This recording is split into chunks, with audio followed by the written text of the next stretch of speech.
Christmas already? Where's the shopping list?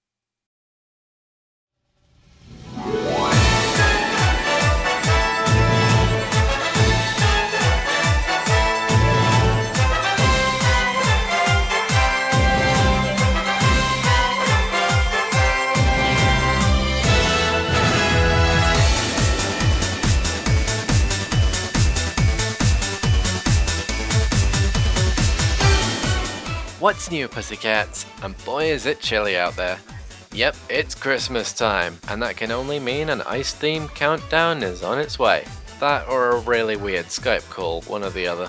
Ow, my balls hurt. So today I'm covering ice levels, a trope as old as time itself that makes you stand still in wonder and slip all over the place at the same time. Usual rules apply, one per series and only games I've played.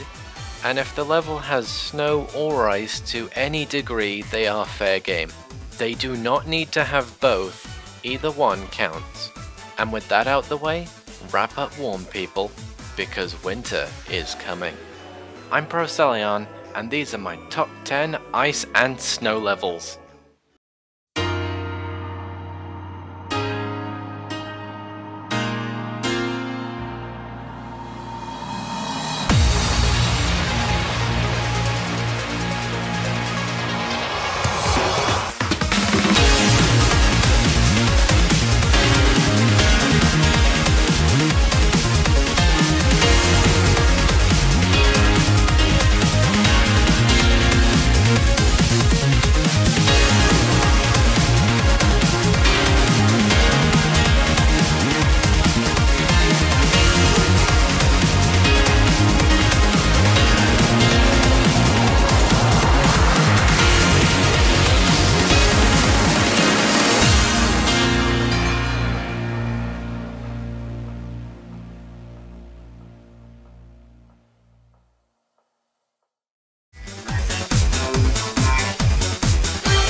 So, Spyro the Dragon, one of the poster children for the PS1 right behind Crash Bandicoot, and my personal childhood hero if I may say so myself.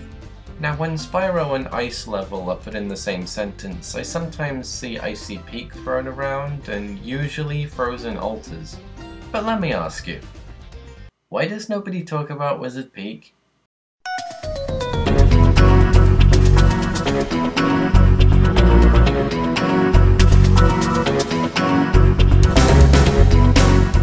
Okay, I admit Wizard Peak is only my second favourite level in Spyro's third world, first being Alpine Ridge, but I don't think Alpine Ridge meets the criteria for an ice level, so here we are. Wizard Peak is a part of the Magic Crafters world, which is set high up in the icy mountains, so naturally it follows the theme. Though the ice motif isn't as obvious as it could be, this level more than makes up for it in the novelty of using supercharges to get around. Granted, High Caves does this too, and to a greater extent, but let's just say I'm not too fond of that one. I can't imagine why. But back on topic, it's actually really visually appealing too, with the cool blues and greens contrasting perfectly to the warm yellows of the interior. And watching the supercharged lights go down these archways is, oh my god, it's so beautiful! Honestly, I think Wizard Peak is the perfect place for a player to get used to using the superchargers before it gets taken to the extreme in High Caves, and then, well, whatever the hell Treetops does with it. If there's one thing I have against this level though, it's just a shame there are no green druids here. Those guys are entertaining, but at least we get the dumbest egg thief in Spyro history. Why you no run?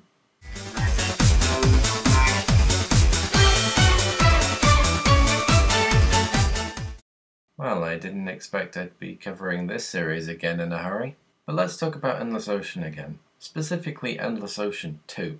Expanding on its predecessor, this game invites you to dive in oceans worldwide, and since we're talking about ice, you may already know where this is heading.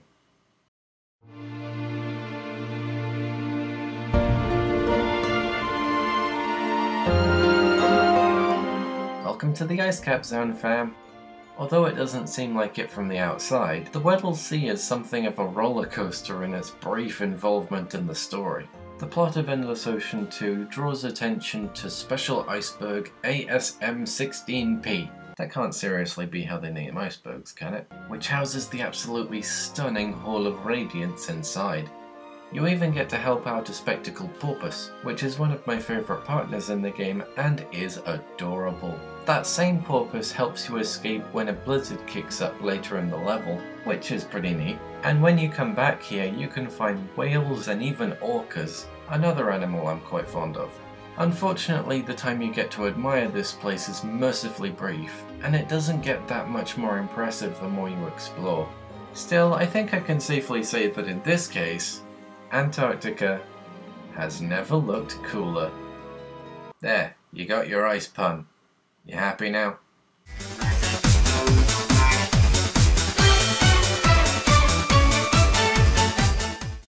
The theme of ice is a very versatile one indeed. On one hand, you have the joyous, festive side, and on the other you have the peaceful, calming side. But there is another, more dangerous side of ice that's surprisingly rare in most games. So what if you combine that with storytelling? That's where Planet Pangu comes in.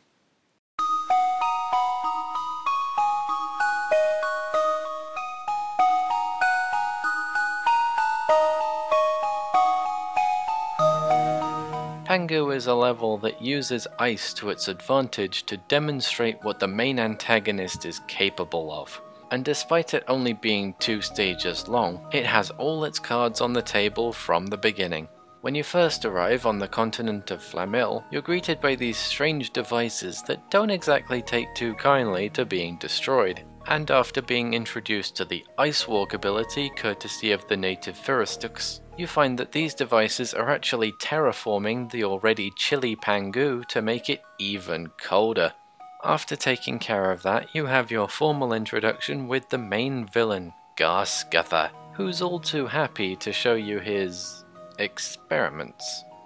Illegal genetic experimentation. Of course, you take out his creation and force him off the planet before moving on to the continent of Mukluk, where you're caught in a turf war defending the Bubbly Boo's food supply from the Globlords, their arch enemies. I always loved coming back to this place simply because the Bubbly Boo are my favourite alien in the game and they're just so cute. The only real downside to this level is the very last task, where you defend the restocked food supply, because if just one of those bananas goes, you have to go back, restock it, and try the whole thing over again. Not that I mind spending more time with my Bubbly Boo friends, of course. But despite that minor setback, Pangu is still a great example of environmental storytelling.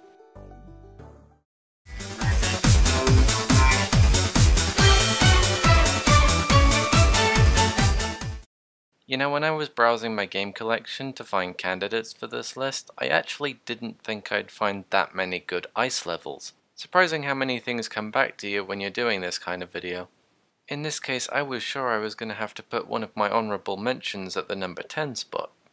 Then I remembered Dante's freezer existed. Dante's freezer is a desolate Arctic expanse that's littered with the machinery of war. Soldiers and weapons frozen forever in the posture of destruction. You must find Voltaire before he's lost forever.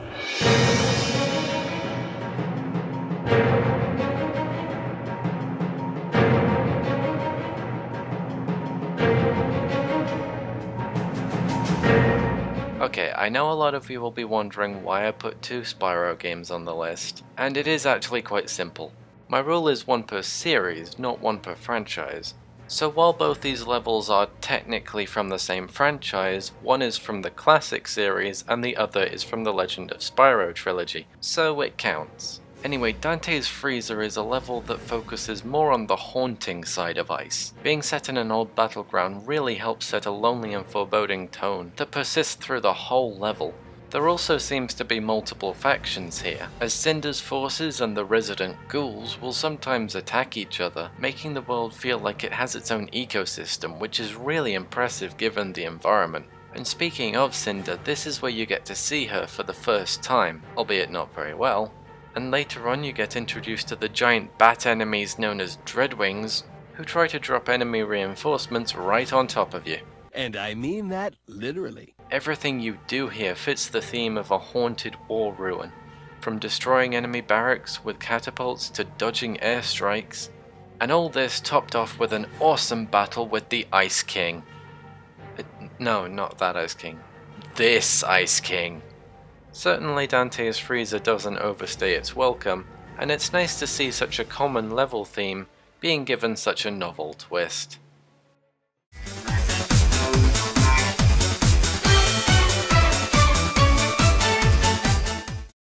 In addition to being both beautiful and dangerous, it seems like ice is one of the more frustrating tropes around.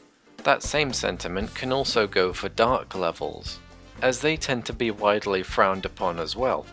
Leave it to a PS1 platformer to whack the two together and come out with something that's actually pretty decent.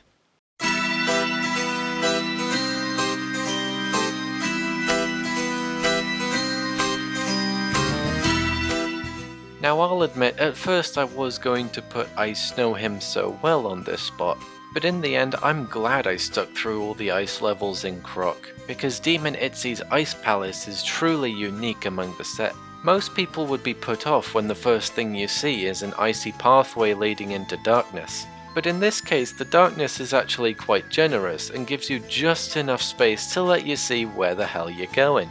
Even the ice portion of this level isn't that big of a deal, since a quick hop will fix up that momentum instantly. The level itself is only made up of 2 segments and a boss, very much like the other boss levels in Croc. But I think this one does the best job of building tension. The skyline of the beginning segment is intimidating, and the second segment, while extremely short, is also extremely risky since timing it wrong could result in you losing a life then and there. Then there's the fight with Itsy himself, which again takes place on ice, but is one of the more interesting battles in the game because Itsy splits up into 4 identical copies of himself. There's not much else to say about this one since it's a very short level even by Croc standards, but sometimes you just need that little extra something to make a level stand out.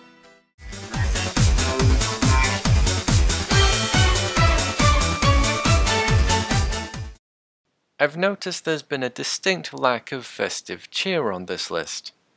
Let's fix that now, shall we?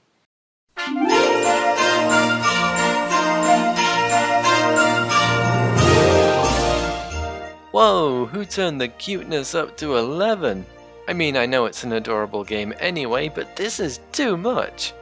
World 5-5 of Yoshi's Woolly World is exactly what a winter scene should be. It has cotton wool snow. It has Shy Guys throwing snowballs. It has Shy Guys throwing snowballs at cotton wool snow.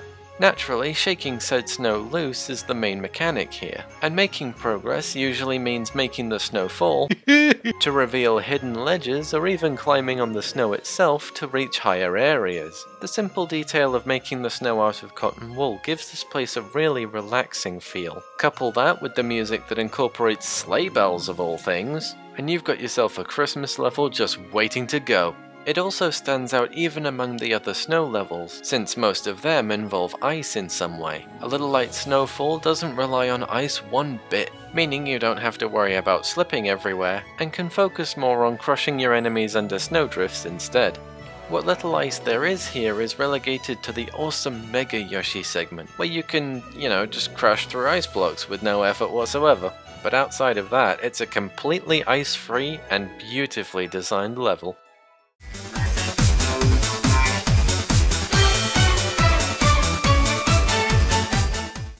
I understand that the 3D platformer has had a bit of a comeback lately, with Crash Bandicoot having his original games remade, Yooka-Laylee and A Hat in Time trying desperately to capture a retro feel of their own, and need I even touch Breath of the Wild and Mario Odyssey at this point. But that being said, there's one game that seems to have slipped under the radar a little.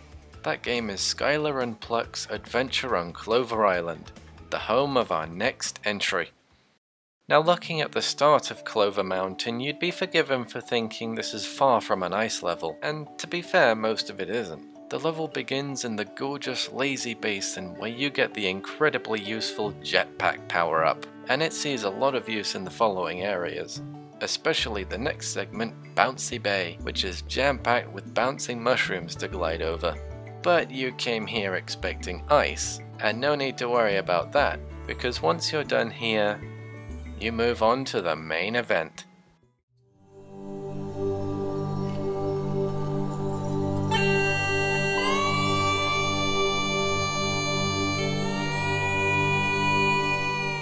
Oh my god, it's so beautiful!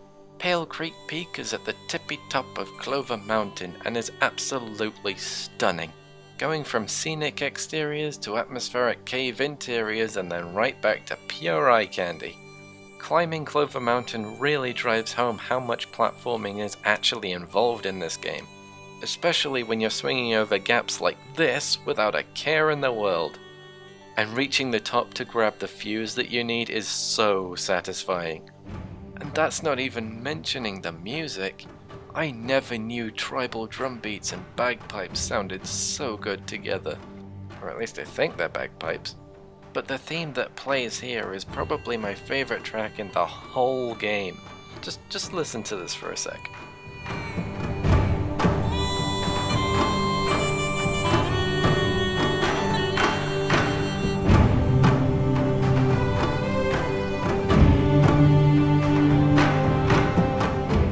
Tell you what, if you're into 3D platformers and want something slightly off the beaten path, do give this game a go. It's a fantastic indie platformer and these devs deserve every sale they get. I'll leave a Steam link in the description if you're interested. Okay, fanboying over. Next segment.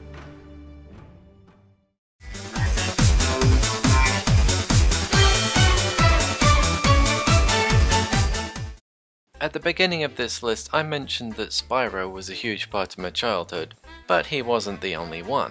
My early years of console gaming were spent on a healthy mix of Spyro, Pokemon, and most importantly for this segment, Disney movie tie-ins.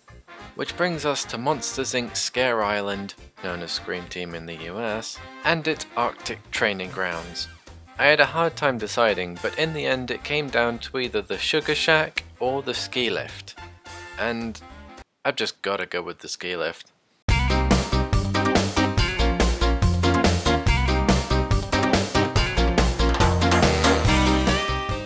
The ski lift was always my favourite of the Arctic training grounds. It may not be particularly memorable or have much to it at all really, but I'll be darned if I didn't have fun here.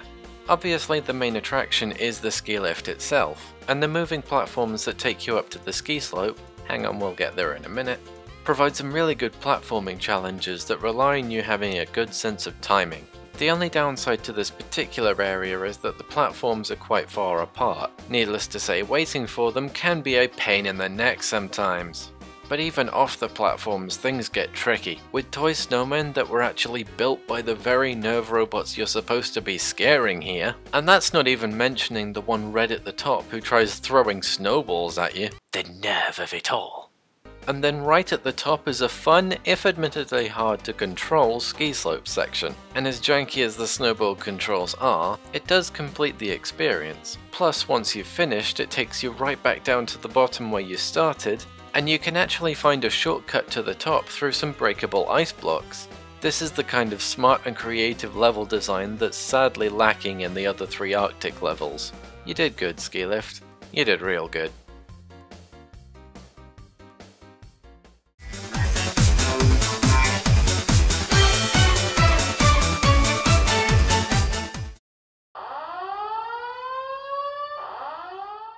Back when I was getting into countdown videos, I did, of course, see this topic come up a lot. And in a lot of those videos they mentioned Skyrim, and a mountain called the Throat of the World. As you might expect, I was kind of hyped. So I ended up buying Skyrim, and I was honestly really let down. Despite all the praise the Throat of the World got, I never really enjoyed my climb up there. It all just felt really dull to me. So I guess what I'm trying to say with this all is, Thank the divines I went to Winterhold beforehand.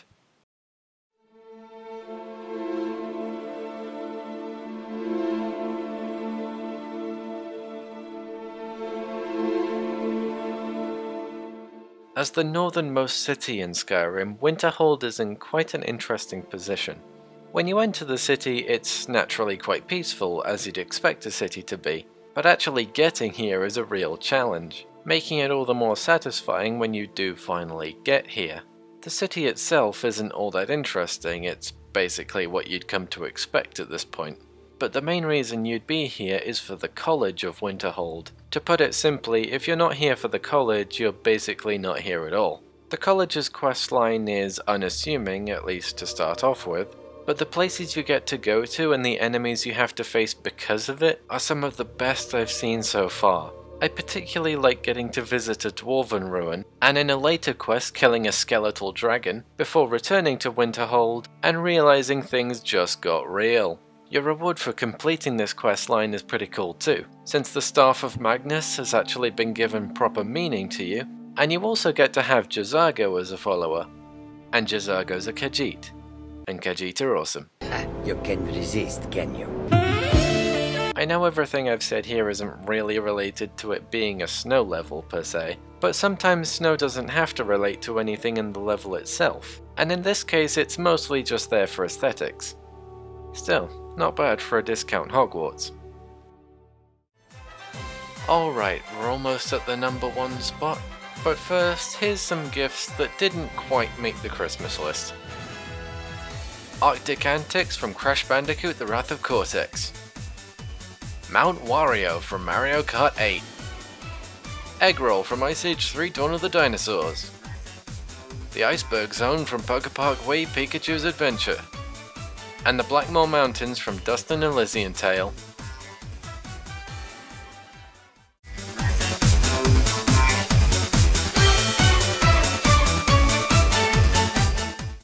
As I think you might have gathered from the previous entries on the list, I was very much a child of the PlayStation. On the one hand that meant I had platformers galore, but on the other it also meant I never got to play such iconic games as Banjo-Kazooie until years later when it came out on the Xbox Live Arcade. So while you lot in the Nintendo crowd had your freeze-easy peaks and your cool mountains, I was totally Scrooged.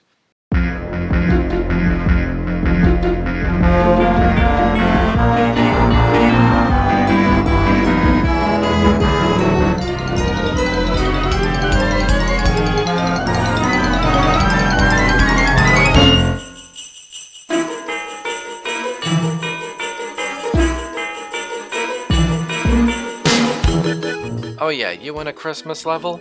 Well, this is what happens when Christmas goes bad. And as festive as the decor might be, Totally Scrooged is one Santa's grotto you probably don't want to bring your kids to.